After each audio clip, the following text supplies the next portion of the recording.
Bismillahirrahmanirrahim. Nawaitu ta'alluma wa ta'lima wal ifadata wal istifadah wal hatha ala tamassuki bi kitabillah wa sunnati rasulih sallallahu alaihi wasallam ibtigha'a mardatillah wa thawabihi wa qurbihi wa ajrih. Alhamdulillah wassalatu wassalamu ala rasulillah Muhammad ibn Abdullah wa ala alihi wa sahbihi wa man walah. ولا حول ولا قوة إلا بالله. اللهم صل وسلم على سيدنا محمد صلاة تخرجنا من ظلمات الوهم وتكرمنا بنور الفهم وتوضح لنا ما أشكل حتى يفهم إنك أنت تعلم ولا أعلم إنك أنت علام الغيوب وصلى الله على سيدنا محمد وعلى آله وصحبه وسلم والحمد لله رب العالمين. أما بعد. Ma'asyiral hadirin wal hadirat, jamaah majlis ta'lim yang dirahmati oleh Allah Subhanahu wa taala. Pada kesempatan yang berbahagia ini saya akan mengupas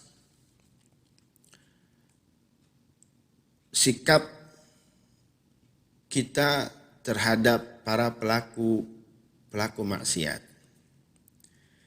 Kalau 2 hari kemarin sudah kita terangkan bagaimana sikap kita kepada para pelaku yang akan merusak akidah kita.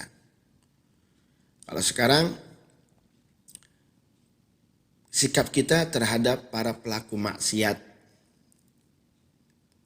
yang berkaitan dengan perbuatannya atau perilakunya. Saya akan bacakan nasnya. Wa amal asi bi fi'lihi wa amalihi la bi'tiqadihi fala yakhlu imma an yakuna bihaitsu yata'adza bihi ghairuhu kadh-dhulmi wal ghasbi wa syahadati az-zuri wal ghibah wat tadrib bainan nasi wal mashi bin namimah wa amsalihha. Adapun pelaku maksiat dengan perbuatannya bukan dengan akidahnya, itu tidak lepas daripada beberapa golongan. Dan golongan yang pertama adalah asyad, yang paling keras, yaitu golongan para pelaku maksiat yang membahayakan kepada orang lain. Pelaku maksiat tapi mereka membahayakan orang lain. Apa contohnya? Di sini dijelaskan oleh Imam Ghazali, contohnya seperti para pelaku zalim atau kezaliman. Kezaliman ini dibagi beberapa golongan. Yang pertama yang paling keras, yaitu asyad, yaitu kezaliman yang berkaitan dengan nyawanya orang lain. Yang kedua yang berkaitan dengan hilangnya hartanya orang lain. Yang ketiga adalah yang berkaitan dengan martabat atau kehormatan orang lain. Yang pertama itu lebih keras, yaitu yang berkaitan dengan nyawanya orang lain. Apalagi yang berkaitan dengan nyawanya seorang muslim. Hati-hati. Contohnya seperti pembunuhan. Itu kezaliman yang berkaitan dengan nyawa. Kalau sudah berkaitan dengan nyawanya manusia, apalagi nyawanya seorang muslim, maka ingat, yang perlu kita ingat adalah ala laknatullahi ala zalimin. Ketahuilah laknat Allah akan mengenai orang-orang yang berbuat zalim. Laknat. Kita bayangin laknat. Apa sih laknat? Laknat itu Allah Allah jauhkan dia dari rahmatnya. Allah jauhkan dari kasih sayangnya. Allah jauhkan dari ridhonya. Ya Allah. Apa yang kita cari? Yang kita cari adalah rahmat dari Allah Subhanahu wa ta'ala. Kita semenjak Allah lahirkan kita di muka bumi sampai kita nanti di akhirat, yang kita harapkan adalah rahmatnya Allah Subhanahu wa ta'ala. Yang kita harapkan adalah kasih sayang Allah Subhanahu wa ta'ala. Karena amal perbuatan kita belum tentu bisa menyebabkan kita masuk surganya Allah Subhanahu wa ta'ala. Salat kita belum tentu diterima oleh Allah Subhanahu wa ta'ala. Puasa kita belum tentu diterima oleh Allah Subhanahu wa ta'ala. Zakat kita belum tentu. Karena kemungkinan harta yang kita peroleh dari harta yang haram. Haji kita pun belum tentu diterima oleh Allah Subhanahu wa ta'ala. Karena kemungkinan harta yang kita dapat adalah dari harta yang haram. Maka yang kita harapkan satu-satunya untuk masuk ke surganya Allah, untuk mendapatkan ridhonya Allah, untuk mendapatkan magfirahnya Allah, yaitu rahmatnya Allah Subhanahu wa ta'ala. Coba bayangkan. Lalu bagaimana kepada orang-orang pelaku zalim? Para pelaku zalim, Allah jauhkan dia dari rahmatnya. Ala la'natullahi 'alal zalimin. Ala la'natullahi 'alal kafirin. Coba bayangkan. Allah melaknat kepada orang-orang kafir yang ingkar kepada Allah. Allah akan melaknat kepada orang-orang zalim. Allah samakan kedudukan orang-orang yang zalim dengan orang-orang yang kafir kepada Allah Subhanahu wa ta'ala. Coba bayangkan. Jangan pernah kita ridho, jangan pernah kita rela dengan kezaliman. Hati-hati. Apalagi mendukung, apalagi bahkan keluar kalimat-kalimat yang menyebabkan kita jauh dari rahmat Allah Subhanahu wa ta'ala. Hati-hati. Apalagi berkaitan dengan nyawanya orang muslim. Masya Allah. Sayyidina Abdullah bin Mas'ud dan sahabat Salman Al-Farisi radhiyallahu anhuma ajma'in, beliau berkata, man radhiya bi amrin wa in ghaba anhu kaman syahidahu. Hati-hati. Siapa orang yang ridho dengan satu perkara, yaitu perkara yang jelek, perkara yang tidak baik, perkara yang mungkar, ridho, rela.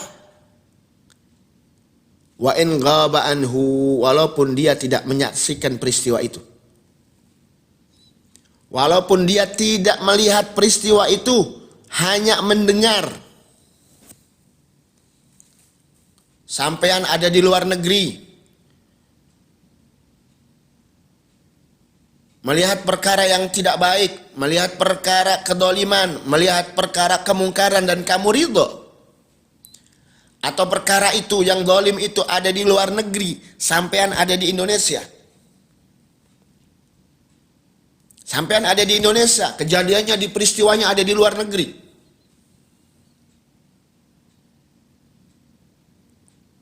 Misalkan ada pembunuhan di luar negeri, ada seorang muslim dibunuh di sana, dibantai. Sampean ada di Indonesia. Lalu engkau katakan kepada orang itu, oh dia pantas untuk dibunuh karena dia teroris. Sedangkan kamu tidak jelas. Berita itu tidak tahu. Hati-hati.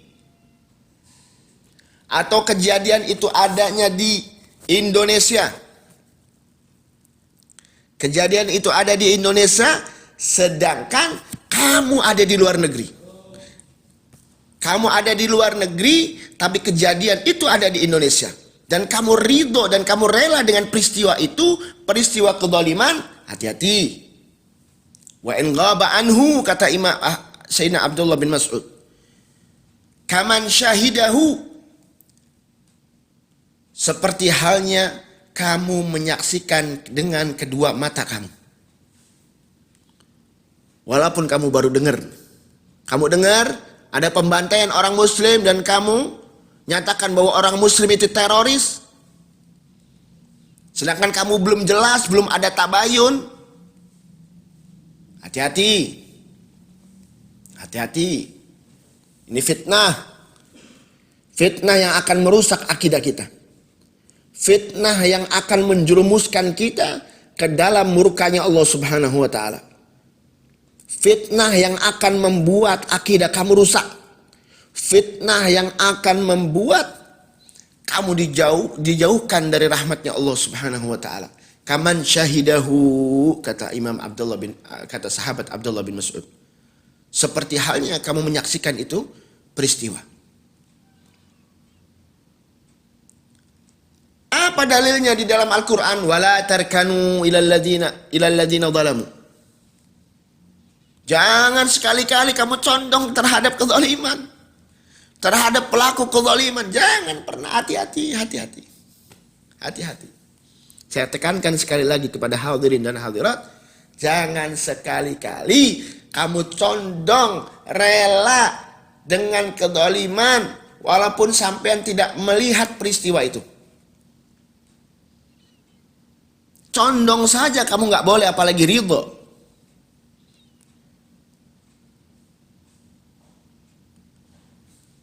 Ridho saja tidak boleh, apalagi kamu mendukung. Mendukung saja tidak boleh, apalagi kamu menyatakan bahwa dia pantas dibunuh. Na'udzubillah min dzalik. Apalagi yang berkaitan dengan nyawanya orang muslim. La zawalud dunya ahwanu indallah min mauti muslim. Atau kama qala. Awas, hati-hati. Hilangnya nyawanya satu orang muslim itu lebih berat di sisi Allah daripada hancurnya dunia. Artinya kehancuran dunia itu lebih ringan di sisi Allah Subhanahu wa ta'ala daripada kematian orang muslim yang dibunuh karena kedzaliman. Dibunuh. Masya Allah. Hati-hati. Saya ingatkan. Wala tarkanu ilal ladzina zalamu. Jangan pernah sekali-kali engkau condong kepada orang-orang yang berbuat zalim. Jangan sekali-kali. Apalagi yang berkaitan dengan nyawanya orang muslim. Na'udzubillah min dzalik. Ini yang pertama. Kedzaliman yang berkaitan dengan nyawanya orang. Dengan nyawanya manusia. Ala laknatullah ala zalimin. Saya ingatkan sekali lagi. Ala laknatullah ala zalimin. Ala laknatullah ala zalimin. Ketahuilah laknat Allah akan mengenai kepada orang-orang yang berbuat zalim. Bukan saja orang-orang yang berbuat zalim, tapi yang rela mendukung bahkan kerjasama dengan orang-orang pelaku zalim. Na'udzubillah min dzalik. Na'udzubillah min dzalik. Itu yang pertama. Yang kedua adalah kedzaliman yang berkaitan dengan harta. Kedzaliman yang berkaitan dengan hilangnya hartanya orang. Hati-hati. Ini juga bahaya.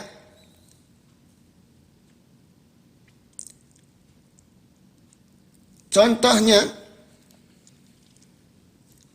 dalam satu riwayat pernah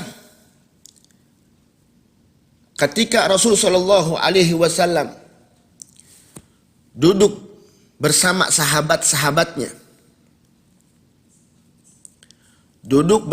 sahabat-sahabatnya, lalu datanglah seorang yang mazlum, seorang yang dizalimi hartanya oleh dedengkot kafir Quraisy yang bernama Abu Jahal. Hartanya dirampas oleh Abu Jahal. Hartanya ditipu oleh Abu Jahal. Lalu al-mazlum ini datang kepada Rasulullah ketika Rasulullah sedang duduk bersama sahabat-sahabatnya. Begitu datang kepada Rasulullah, ya Rasulullah, inilah mazlumun, saya ini dizalimi ya Rasulullah. Lalu Rasulullah bertanya kepada orang ini, bagaimana ceritanya engkau dizalimi oleh Abu Jahal? Diceritakan begini ya Rasulullah. Apa coba sikap Rasulullah Sallallahu Alaihi Wasallam? Itu Rasulullah langsung mukanya merah, berdiri Rasulullah Sallallahu Alaihi Wasallam mendatangi rumah Abu Jahal, digedor rumah Abu Jahal. Sahabat-sahabat yang lain mengatakan kepada Rasulullah, ya Rasulullah, hadza Abu Jahlin. Ini Abu Jahal ya Rasulullah. Bukan main ini Abu Jahal. Pengikutnya banyak. Abu Jahal ini ya Allah. Keras kepala. Sering menghina Rasulullah. Coba bayangkan. Didatangi, digedor sama Rasulullah, enggak?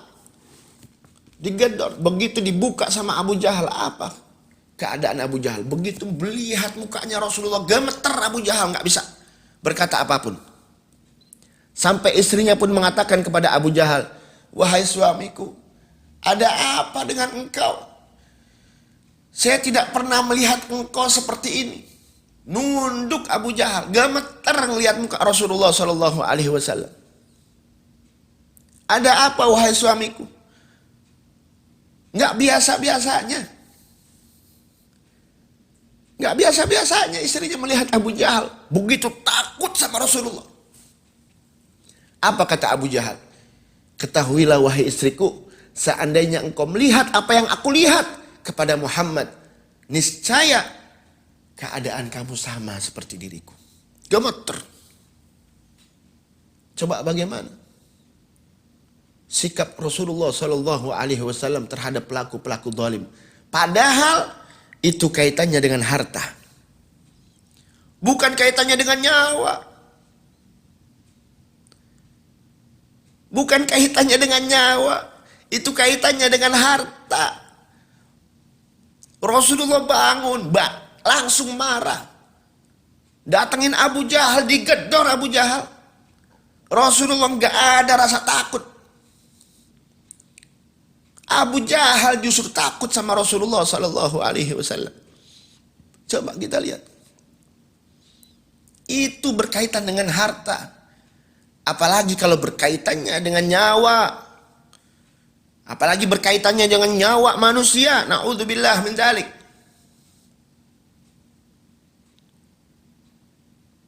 Coba kita lihat, buka sejarah. Bagaimana kalau ada kematian?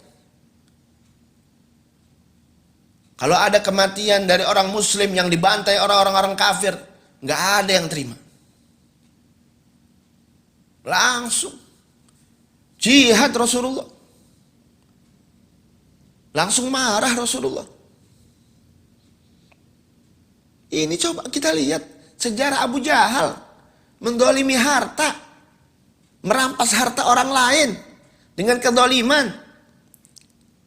Rasulullah nggak terima, apalagi yang berkaitan dengan nyawa. Awas, hati-hati. Paling tidak kita jangan sampai ridho. Jangan kita mendukung. Na'udzubillah min dzalik. Jangan. Apapun sebabnya, apapun alasannya, nyawanya seorang muslim adalah berharga. Ini dunia nggak ada harganya di sisi Allah. Dunia hancur nggak ada harganya. dibandingkan dengan kematian seorang muslim yang terdolimi. Allah. Jangankan membunuh. Kamu, nih hadirin, kadang kan orang sedang kalau lagi marah, saya bunuh kamu. Na'udzubillah min dzalik. Itu jauh dari rahmat Allah Subhanahu wa taala. Hati-hati. Kita ngancem bunuh orang aja nggak boleh. Kadang keluar dari mulut kita, saya akan bunuh dia. Ya Allah, na'udzubillah min dzalik. Ma jazaohu illan nar. Tidak ada balasan yang setimpal bagi orang-orang yang membunuh orang-orang muslim kecuali neraka. Neraka, Suf. Ente bayangin. Ente ngancam orang muslim mau bunuh orang muslim, itu jauh dari rahmat Allah Subhanahu wa taala. Lah Allah yang memberikan nyawa kamu bunuh. Allah yang kasih nyawa kepada kita, kamu hilangkan itu nyawa. Apakah itu tindakan yang menentang? Tindakan yang menantang Allah Subhanahu wa taala. Na'udzubillah min dzalik. Coba kita bayangkan dulu. Coba kita resapi. Berkaitan dengan harta saja Rasulullah tidak terima. Apalagi kalau berkaitan dengan nyawa. Ya Allah. Allahumma ansuril Islam wal muslimin. Allahumma ansuril Islam wal muslimin.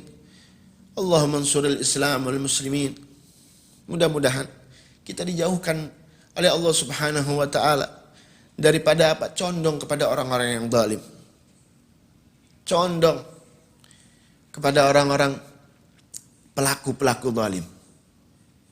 Disinilah tugasnya para ulama. Disinilah tugasnya para ustadz. Hati-hati. Para ulama, hati-hati. Kalian Allah jadikan ulama karena memang kau diambil janji oleh Allah Subhanahu wa taala.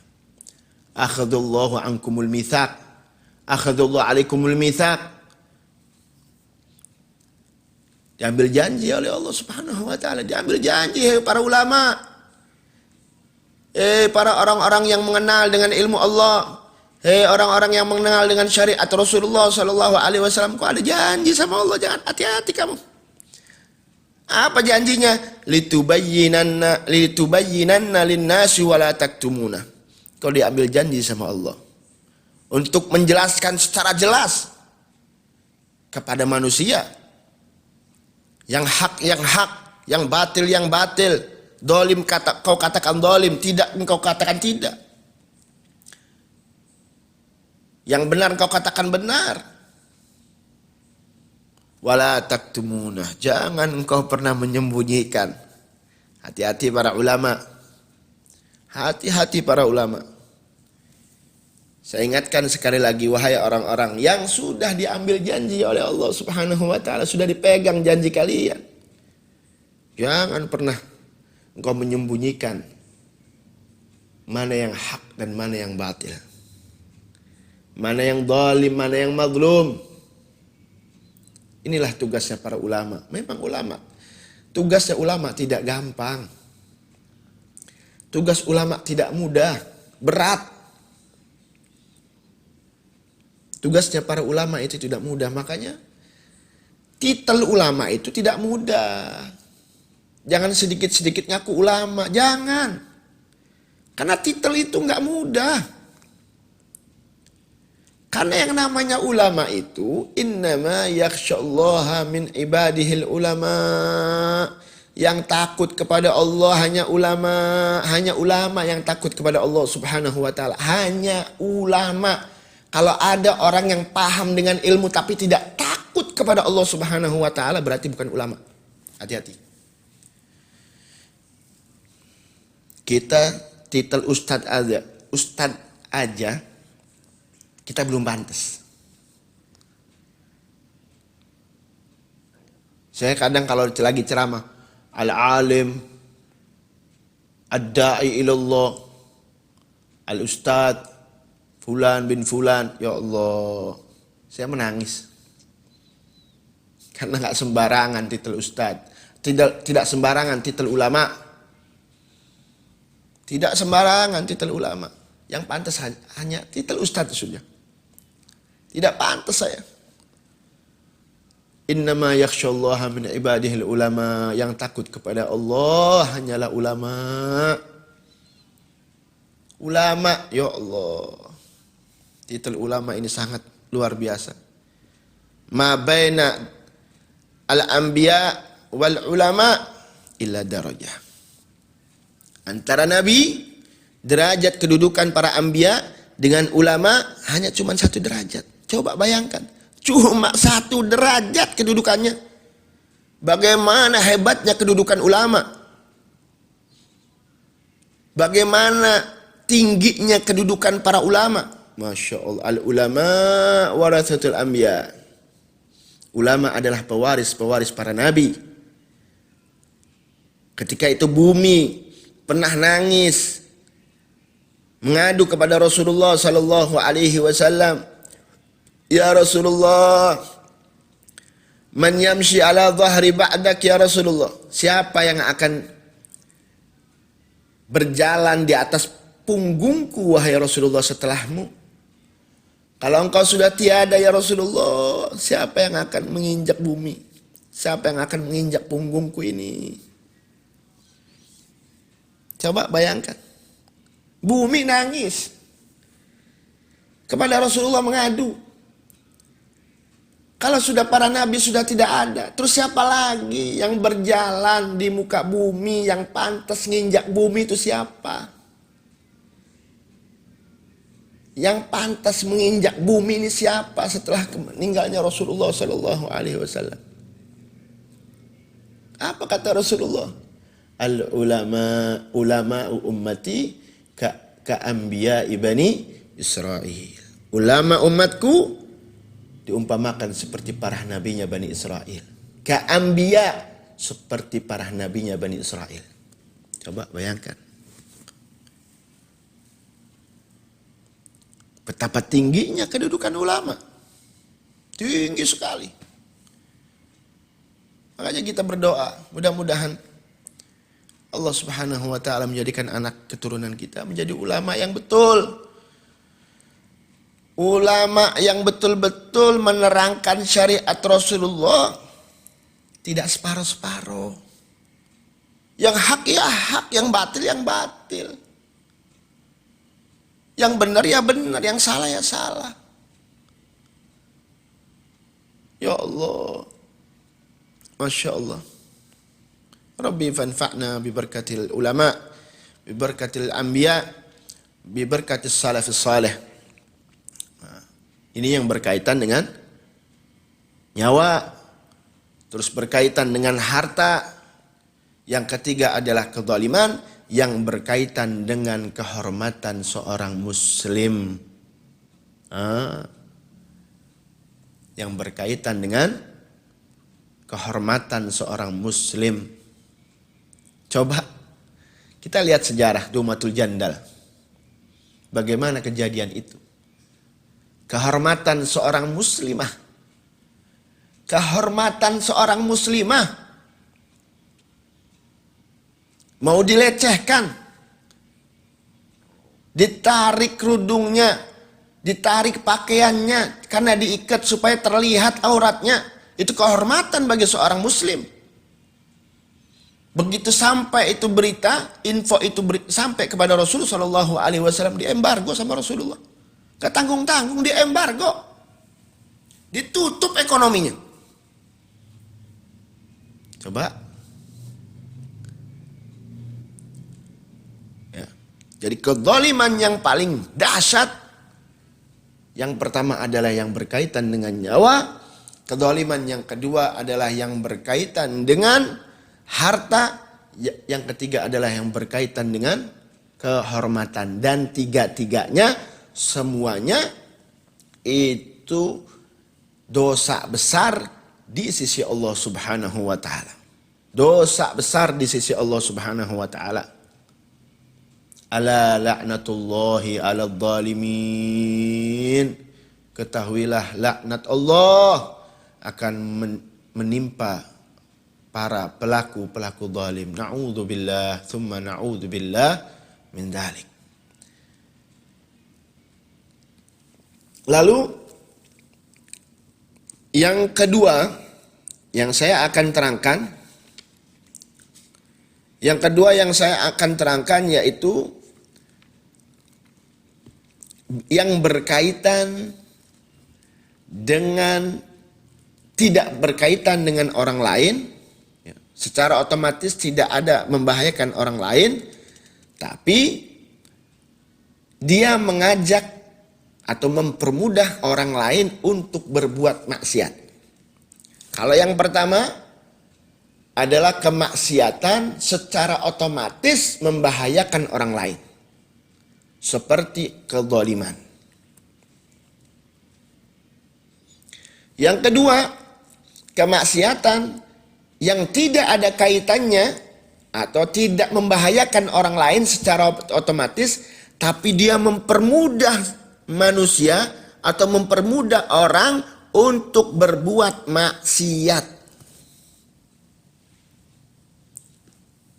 Contohnya seperti apa? Kasahibul mahur. Apa itu sahibul mahur? Sahibul mahur, mereka adalah yang membuat tempat lalu menyediakan kemaksiatan-kemaksiatan. Menyediakan minuman khamar, menyediakan judi, menyediakan pelacur-pelacur. Ini adalah namanya sahibul mahur. Secara otomatis dia tidak membahayakan orang lain, tapi kemaksiatannya ini mempermudah orang lain untuk berbuat maksiat. Walaupun tidak mengganggu dunianya manusia, orang lain, akan tetapi dia mencuri agama atau akidahnya manusia. Kenapa? Sebab maksiat dipermudah. Ya kita diwajibkan oleh Allah Subhanahu wa taala untuk nahi mungkar, untuk mengajak manusia untuk berbuat baik, untuk mengajak manusia untuk meninggalkan maksiat, mengajak orang lain untuk ibadah. Sedangkan manusia ini sahibul mahur menyediakan tempat untuk manusia mempermudah untuk berbuat maksiat. Ini juga sangat bahaya. Walaupun secara otomatis tidak membahayakan, tapi dia mengajak orang lain untuk berbuat maksiat. Maka orang-orang yang seperti ini, yang pertama dan yang kedua. Yang pertama adalah asyad, karena kedzaliman, secara otomatis dia membahayakan orang lain. Bagaimana sikap kita terhadap mereka? Ya kita harus jauhi, kita harus tentang dia. Kita jangan sampai ridho dengan kedzaliman. Yang kedua sama saja. Sikap kita harus ihanah wal i'rad. Sikap kita adalah yang pertama ada menghinakan dia. Hinakan dia, jauhi dia. Agar supaya apa? Wal muqata'ah. Dan putus hubungan muamalat sama dia. Agar supaya apa? Agar supaya dia jera. Yang pertama supaya pelakunya jera. Lalu menutup tempat-tempat yang dia sediakan untuk maksiat. Dan juga supaya orang lain tahu bahwa orang ini tindakannya, perilakunya adalah yang dijauhi dari rahmat Allah Subhanahu wa taala. Supaya mengenal manusia, masyarakat. Supaya masyarakat tahu bahwa ini perbuatan yang salah. Makanya kita hinakan dia.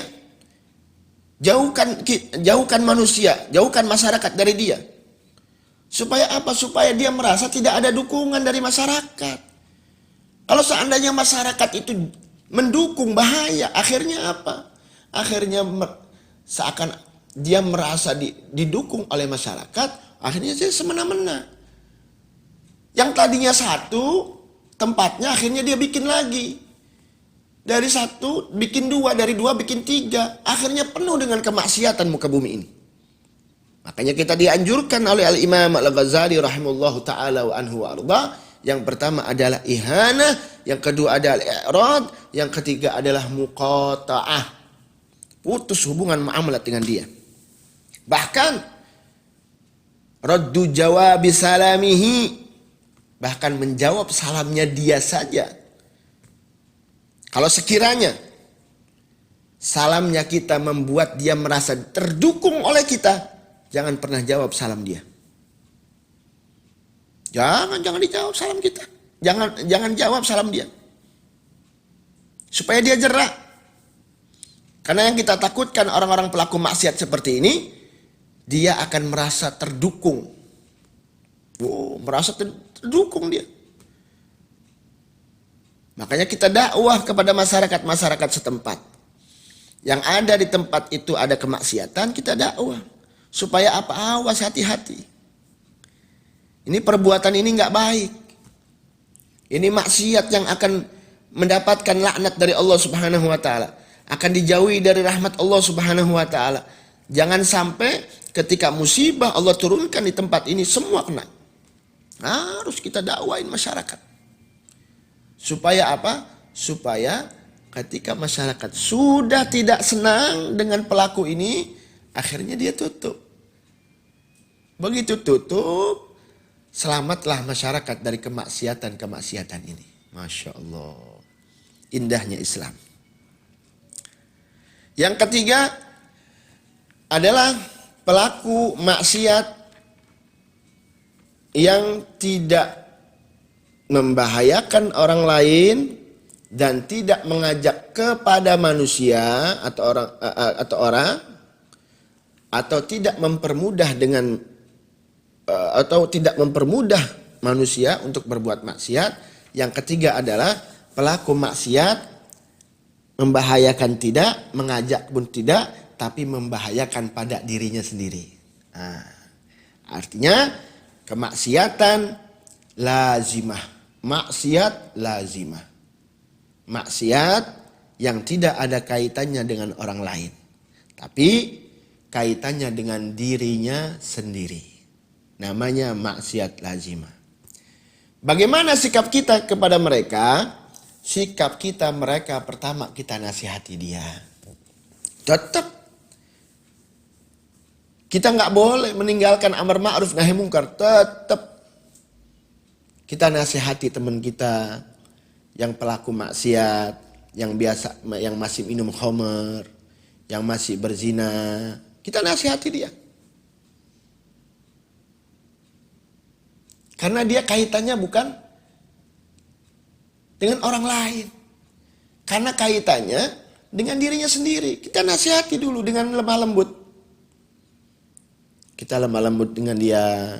Bahkan agak sedikit keras. Ancaman kita kepada dia. Kasih hadis Rasulullah sallallahu alaihi wasallam. La yazni zani hina yazni wa huwa muslim. Tidaklah berzina seorang pezina. Ketika dia berzina, dia dalam keadaan muslim. Kalau orang sudah berzina, Allah cabut dia punya akidah. Agamanya diambil oleh Allah Subhanahu wa taala. Begitu juga orang peminum khamar. Ketika dia minum khamar, diambil oleh Allah agamanya. Akidahnya diambil. Ketika dia mati dalam keadaan syaribul khamar. Ketika dia mati dalam keadaan zani, maka agamanya dia tidak ada. Akidahnya hilang. Karena diambil oleh Allah Subhanahu wa ta'ala. Na'udzubillah min dzalik. Makanya kita nasihati dia. Kalau memang nasihat kita tidak yanfa. Nasihat kita tidak yanfa. Kita lihat situasinya. Keadaan orang itu. Kalau memang dibutuhkan untuk keras, kita keras sama dia. Kalau memang ada manfaatnya, kita keras terhadap dia, maka kita kasih keras. Dengan apa? Rod. Palingkan kita sama dia. Kasih tahu orang lain, awas jangan temenin dia. Jangan berteman dengan dia. At-tahgir lahu, awas, hati-hati. Karena sudah musir, karena kontinu melakukan maksiat itu. Nasihat sudah tidak masuk, tidak mempan. Dari lemah lembut tidak mempan. Terus kita kerasin nasihat kita, artinya kita ancam dia dengan nasihat yang keras. terus tidak mempan, kita taglid, kita harus keras sama dia. Kita harus keras sama dia. Kalau memang keras ini akan membawa dampak yang bagus buat dia, sehingga dia jera terhadap kemaksiatan yang dia lakukan. Dan mudah-mudahan dari 3 ini, mudah-mudahan kita bisa mengamalkannya. Jadi perlu diingat, yang namanya maksiat ada 2 macam. Ada maksiat lazimah, ada maksiat muta'addiyah. Kalau maksiat lazimah yang tidak ada kaitannya dengan manusia, tidak membahayakan orang lain, kita diperintahkan untuk rifik, untuk lemah lembut. Seperti hal yang terjadi ketika di zaman Rasulullah Sallallahu Alaihi Wasallam, ada syarib khamr, peminum khamr. Saking banyaknya minum khamr, akhirnya sahabat ini memukuli dia, dipukuli sama sahabat. Dipukuli oleh sahabat di hadapan Rasulullah Sallallahu Alaihi Wasallam. Akan tetapi ini orang karena memang sudah nyandu sama khamr, minum lagi, kembali lagi sama minumannya.